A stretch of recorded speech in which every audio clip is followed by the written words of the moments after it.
My name is Rob Connors, and I'm the CEO of For the Table. My name is Jon-Erik, and I'm a partner at Loop Labs.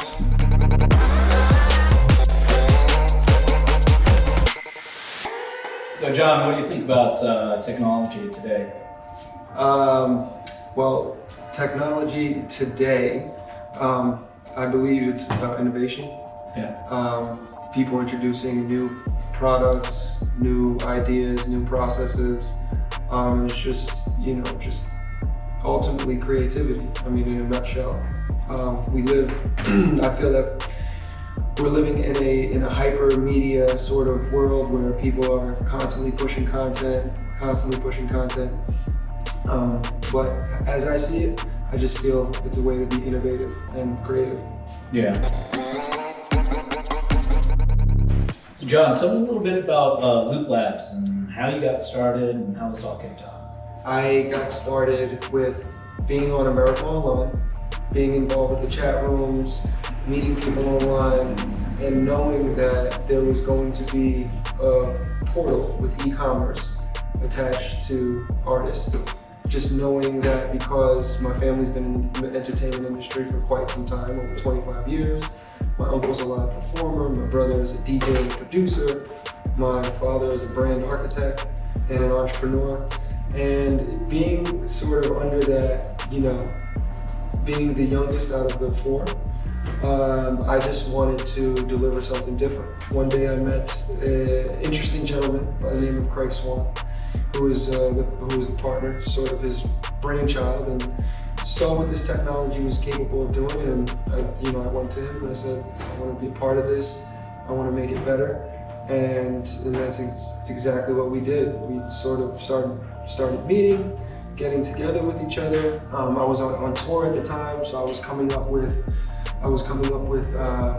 campaigns with the radio for people to text in and get these packages with spas and car services and so forth. And this technology alone, after seeing how I was able to just connect music, I just got so inspired. And it just led me to believe, and I still believe to this day, that it's going to be very impactful for people who want to understand intellectual property, copyright laws, and just sort of supporting a creative community. What gap are you trying to fill right now? I think we're focused on the underserved markets that don't necessarily know how to get started with creating music. To the general population, there's a mystique that has been built of, how do I get my record out, or where do I go to record, and how much does equipment cost? So we try to do is basically, dumb it down so that, anybody can log on and just get creative, get started. At least give them a stepping stone to allow them to be creative. Very similar to Creative Cloud, like Adobe Suites. Sure. But for music. So that's sort of what the platform represents in a whole. So whether you're recording, trying to connect with other artists, trying to store stuff, anything to do with that. Anything to do with that. It's a very agnostic platform. Sure. From an artist perspective, I like to say it's like an open canvas, just a white canvas. Anything can be done, and it's really interesting to see what gets created on the platform. We allow people to take different stems and from different instruments, different genres of music, and just create their own mash. It's like unShazamable music, stuff that's never been heard before, and very untapped. Tell me about your stuff. How did you guys get started? What was the influence behind it? Yeah, so it's actually kind of a funny story. I was living in South Africa, and one of my good friends, Buddy, ended up having a baby. And it's kind of an unexpected thing. So my first thought in my mind was like, I want to send him a bottle. I want to buy him a drink. Then I was thinking to myself, I'm like, well, actually what I want to do is, buy him a dinner, because I would love to reserve a table for 3 people, because it would be the first time in his life that he had to do something for 3 people.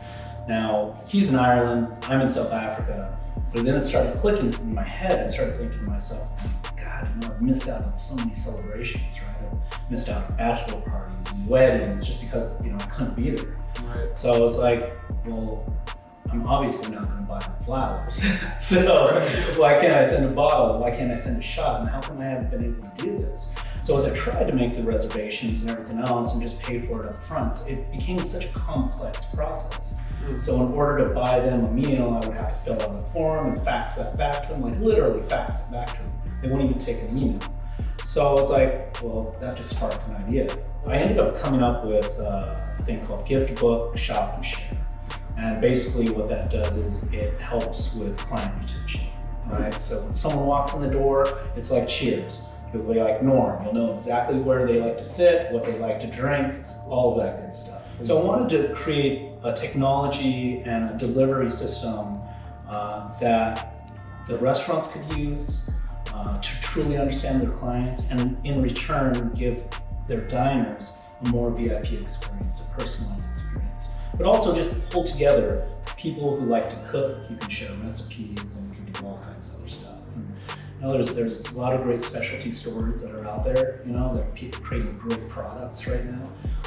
But how come we can't access them? Because we don't live in Montana. We don't know that we've tried a guy. Or, you know what I mean? Someone's creating some great alcohol and somewhere else, and how come we don't know about this person? So similar, I think, to what you were saying about music and new artists and trying to discover stuff. Right. We want to give that platform to foodies so they can discover stuff, interact with each other, and have that one-stop shop. Are you excited about any of the new services that you're going to introduce for the platform? Yeah, definitely. I mean, it's gift is buying drinks for people. People love that. Some people love that, but for some people, recipes is great because they can't necessarily go out and afford to eat.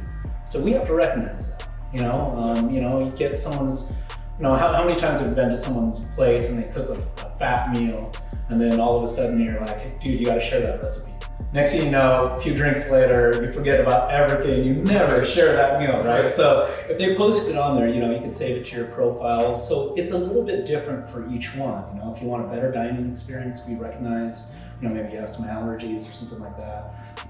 That could do that. Or if you just want to discover, shop new types of goods, for your pantry or something. That's interesting. So it's different for each person. Like people have told me, Rob, just focus on this one thing. But if you focus on one thing, then they're going to go somewhere else for the next thing that they have to do. Everything's interwoven and related, And I think it's similar to your music thing, where you can create music there, you can discover music there, you can collaborate with music there. I mean, that's what it's about.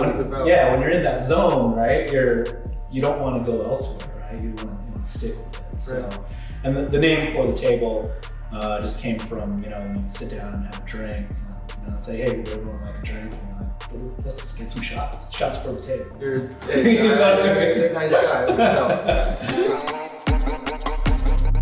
What do you feel your inspiration is when you wake up in the morning?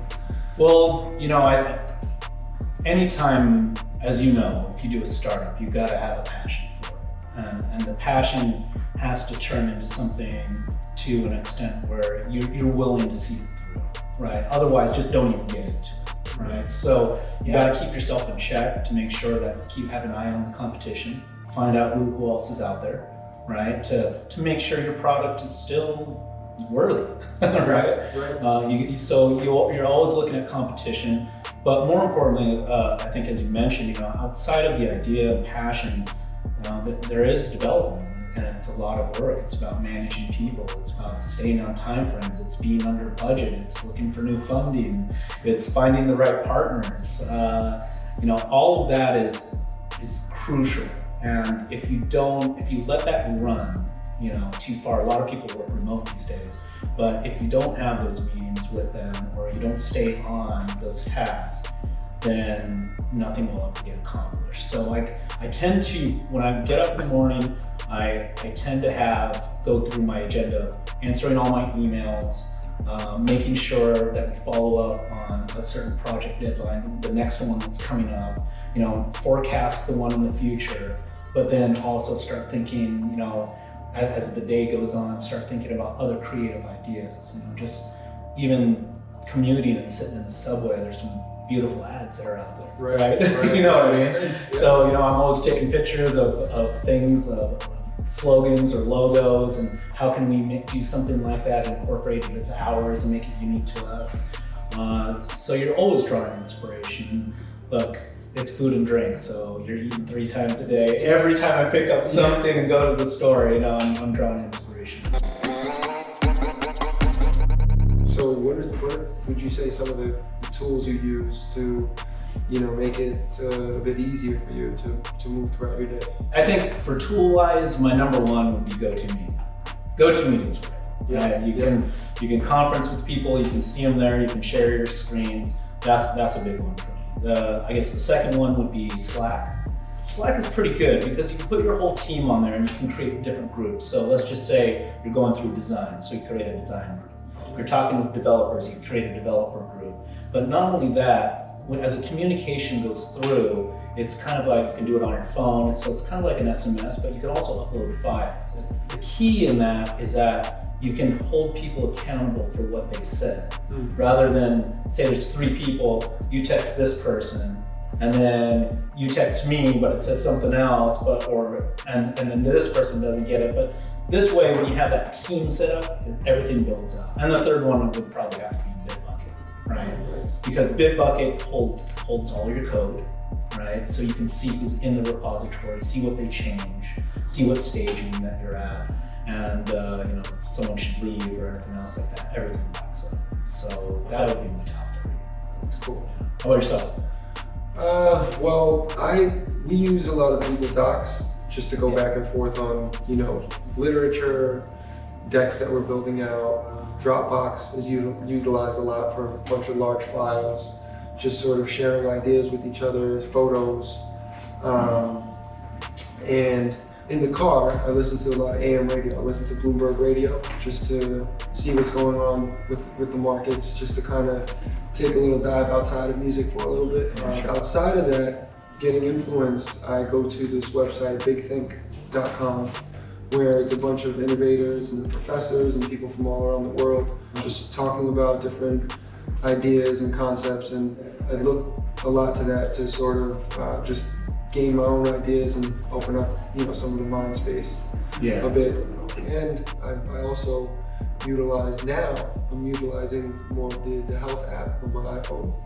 Just because I feel like, health is an underlying factor of everyday business. Gotta stay, clean mind, stay healthy, you want to be the best you can be at all times. Well, if you're gonna make it through startup, you gotta be healthy because this thing can drag you down. Throwing up some weight in the gym is it's a good release. Yeah, absolutely. So, well, listen, dude, it was great talking with you. We gotta connect. Yeah. We'll hit a bar or something. Yeah, we gotta hit a bar.